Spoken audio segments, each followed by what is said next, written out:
नमस्कार, मैं हूं आपके साथ मयंक। आज 26 तारीख है। पिछले 12 घंटों के अंदर ईरान और अमेरिका की जंग से संबंधित सारे अपडेट मैं आप तक पहुंचाऊंगा।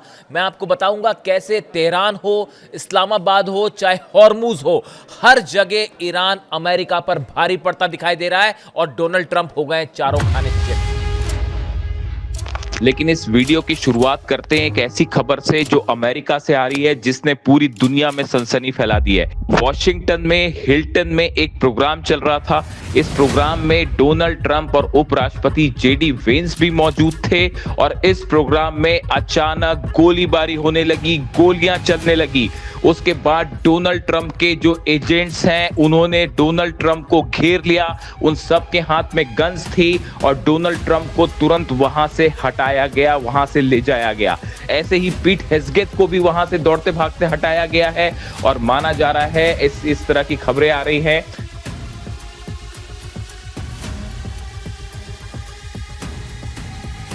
लेकिन जिस तरह से वहां पर फायरिंग की आवाजें आई, देखिए ये मौका था व्हाइट हाउस करस्पॉन्डेंट्स एसोसिएशन के लिए। जितने भी सदस्य हैं इनके लिए एक डिनर का आयोजन किया गया था डोनाल्ड ट्रंप की तरफ से, व्हाइट हाउस की तरफ से। और जिस जगह पर ये प्रोग्राम होना था वहां डोनाल्ड ट्रंप मौजूद थे, सामने पीट हेग्सेथ मौजूद थे, कई और जो अधिकारी हैं व्हाइट हाउस के वो मौजूद थे। लेकिन तभी अचानक गोलियां चलने लगती हैं और किसी को कुछ समझ नहीं आता कि ये क्या हुआ। और उसके बाद जो सिक्योरिटी एजेंट्स हैं डोनाल्ड ट्रंप के, वो फौरन आते हैं और डोनाल्ड ट्रंप को घेर लेते हैं चारों तरफ से। और उसके बाद ट्रंप को फौरन वहां से हटा के ले जाया गया। डोनाल्ड ट्रंप के जो एजेंट्स हैं वो ये चीखते हुए सुनाई दिए कि गन शॉट फायर किया गया है, यानी गोलियां चलाई गई हैं, गोलियां चलाई गई हैं। और वहां पे जो कई पत्रकार थे उनको भी वहां से हटाया गया। लेकिन कुछ देर बाद फिर डोनाल्ड ट्रंप का मैसेज आया कि शो विल गो ऑन, इस तरह का उन्होंने मैसेज किया। पूरे इलाके को सिक्योरिटी एजेंट्स ने घेर लिया है। कई एम्बुलेंसेस भी वहां पर तैयार थी, फौरन लाई गई और हालात ऐसे थे कि भयंकर अफरा तफरी का माहौल था। पीट हेग्सेथ जो है रक्षा मंत्री, वो भी वहां से तेजी से बाहर निकलते हुए हिल्टन से दिखाई दिए। यानी कुछ देर के लिए पूरे हिल्टन में अफरा तफरी का माहौल था। अब सवाल ये है अभी कि ये फायरिंग डोनाल्ड ट्रंप को निशाना बनाने के लिए थी। क्या ये हमला डोनाल्ड ट्रंप पर हुआ है? क्या इसका किसी तरह से कोई लेना देना ईरान की जंग से है? ये वो तमाम सवाल है जिसको लेकर इन्वेस्टिगेशन जारी है। जो तस्वीरें वहां से आ रही हैं, पूरे इलाके को पुलिस ने घेर रखा है। चप्पे चप्पे पर सिक्योरिटी एजेंट्स हैं। आसपास के पूरे इलाके की जो है उसका तलाशी अभियान जारी है कि क्या और भी हमलावर मौजूद हो सकते हैं। देखिए जिस तरह से डोनाल्ड ट्रंप खुद इस प्रोग्राम में मौजूद थे और वहां जो सब कुछ हुआ वो बिल्कुल फिल्मी अंदाज में हुआ। ऐसा लग रहा था जैसे कोई हॉलीवुड की मूवी चल रही है। अब कई तरह के स्पेकुलेशंस हैं, कई तरह के इसमें चीजें सामने निकल के आ रही हैं। देखिए एक तो वहां पत्रकार पूरे मौजूद थे, व्हाइट हाउस करस्पॉन्डेंट एसोसिएशन का प्रोग्राम था, यानी जितने बड़े पत्रकार हैं वो सब मौजूद थे। उनके सामने स्टेज पर डोनाल्ड ट्रंप बैठे हुए हैं, गोलियों की आवाज आती है और उनको वहां से ले जाया जाता है। इसी बीच जिस तरह से इस्लामाबाद से ईरान के विदेश मंत्री अब्बास अराक्ची साहब बिना किसी बातचीत के अमेरिका के डेलीगेशन के आने का उन्होंने इंतजार भी नहीं किया और वो इस्लामाबाद से जिस तरह से वापस चले गए, इसे ट्रंप एडमिनिस्ट्रेशन के लिए एक बड़ा झटका माना गया। ये माना जा रहा है कि ईरान ने अपनी शर्तें सामने रख दी हैं, अपनी 10 शर्तें सामने रख दी है और साफ कह दिया है कि जब तक इन शर्तों को पूरा नहीं किया जाएगा तब तक अमेरिका से किसी तरह की कोई बातचीत नहीं होगी। इसे अमेरिका की विदेश नीति के एक करारी हार माना जा रहा है। जिस तरह से स्टीव विटकॉफ और जेरेड कुशनर अमेरिका से चले थे मिलने के लिए, पाकिस्तान आने के लिए, लेकिन जैसे ही उनके प्लेन ने टेक ऑफ किया अमेरिका से, अब्बास अराक्ची साहब ईरान के डेलीगेशन के साथ वापस तेहरान निकल गए। देखिए ईरान अब इस बात को लेकर बिल्कुल सख्त हो गया है कि जब तक ब्लॉकेड नहीं हटेगा, उसकी शर्तों को माना नहीं जाएगा, तब तक किसी भी तरह की कोई बातचीत अमेरिका के साथ नहीं होगी। और इस मामले ने अब इसको आगे फिर से जंग की तरफ मोड़ दिया है। इस्लामाबाद में क्या हुआ, इसको लेकर पूरी जानकारी मैं आपको अगले वीडियो में दूंगा। मोहसिन रज़ाई जो हैं, इनकी तरफ से बयान आया है कि ईरान पूरी तरह से एकजुट है। जो इस तरह की खबरें आ रही थी कि ईरान में अलग अलग राय हो सकती है अमेरिका से बातचीत को लेकर, उन्होंने एक बार फिर साफ किया है पूरा अमेरिका एकजुट है। जो तस्वीरें आ रही हैं ईरान से, एक बार फिर ईरान में बड़ी संख्या में लोग जमा थे और उन सब की एक मांग थी, अली खामेनी साहब के हत्यारों से किसी तरह की बातचीत नहीं होनी चाहिए। अली खामेनी साहब के कातिलों से कोई बातचीत नहीं होनी चाहिए। ईरान ये जंग जीता है और आगे ज़रूरत पड़ेगी तो लंबी जंग के लिए हम तैयार हैं। यही वजह है ईरान ने साफ कर दिया है कि ना तो यूरेनियम पे कोई बात होगी, ना परमाणु मुद्दे पर कोई बात होगी और ना ही मिसाइल प्रोग्राम पे बात होगी। ये तीनों मुद्दों को लेकर ईरान ने अपना पक्ष साफ कर दिया है। तीनों ही मुद्दों पर किसी तरह का कोई समझौता अमेरिका से नहीं होगा।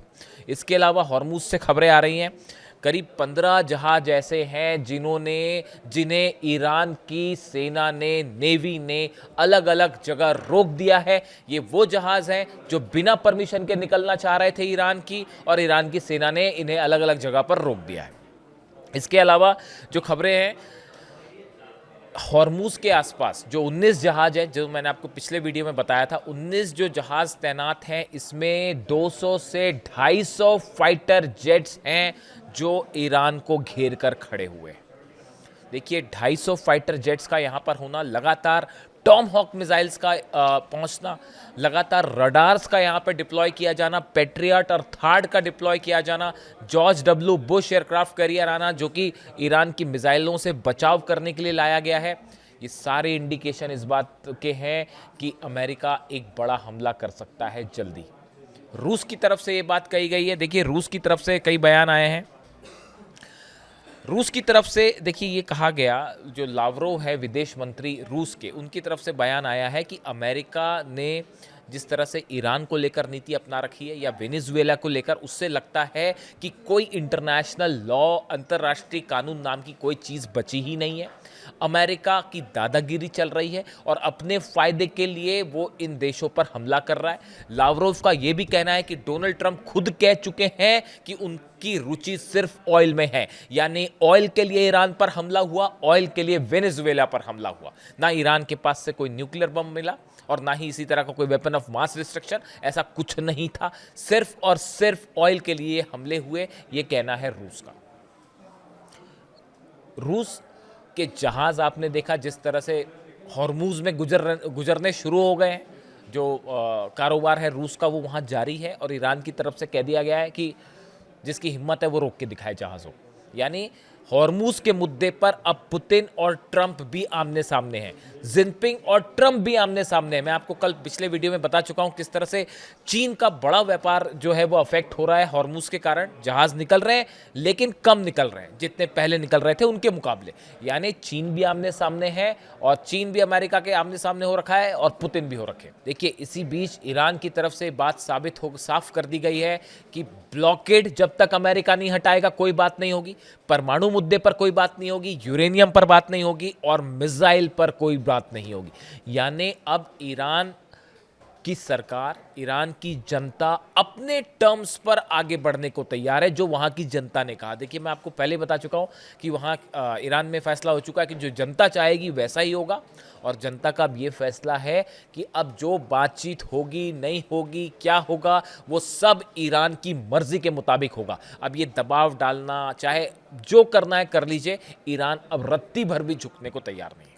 तो अब हालात ऐसे हैं कि मामला एक बार फिर फंस चुका है और हर कोई जान रहा है कि यहाँ से आगे का जो रास्ता है वो सिर्फ और सिर्फ जंग की तरफ जा रहा है। इसके अलावा और कोई रास्ता दिखाई नहीं दे रहा है। देखिए हॉर्मुज के हालात ये हैं, हॉर्मुज में जो हालात हैं ये ज़्यादा दिन तक नहीं बने नहीं रह सकते। उसकी वजह ये है पूरे दुनिया का ऑयल बिजनेस अफेक्ट हो रहा है, पूरे अरब का ऑयल अफेक्ट हो रहा है, चाइना का, रशिया का, यहाँ तक कि जितने साउथ एशिया के देश हैं जहाँ ऑयल सप्लाई हो रही थी वो सब रुक चुकी है।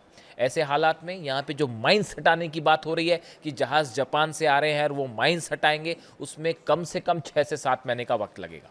जो माइंस हैं उनकी कीमत बेहद कम है और जो हटाने की प्रक्रिया है वो बहुत महंगी है, बहुत कॉस्टली और बहुत लंबा भी चलेगी। इस सूरत में हकीकत ये है कि ईरान ने अमेरिका का की दुखती रग पकड़ रखी है। डोनाल्ड ट्रंप को ना ये समझ में आ रहा है, देखिए बातचीत करने के लिए अब ईरान तैयार नहीं है। वहाँ पे आप डिप्लोमेसी की टेबल पर हार गए और जंग की स्थिति ये है कि अगर हमला करते हैं तो उसका नतीजा एक भयंकर विनाश के रूप में देखने को मिल सकता है पूरे अरब में, और बड़ी संख्या में कैजुअलिटी होगी अमेरिका की सेना की। इससे जुड़ा जो भी अपडेट होगा वो आप तक पहुँचाऊँगा। कमेंट करके बताइए वीडियो कैसा लगा। Thank you so much.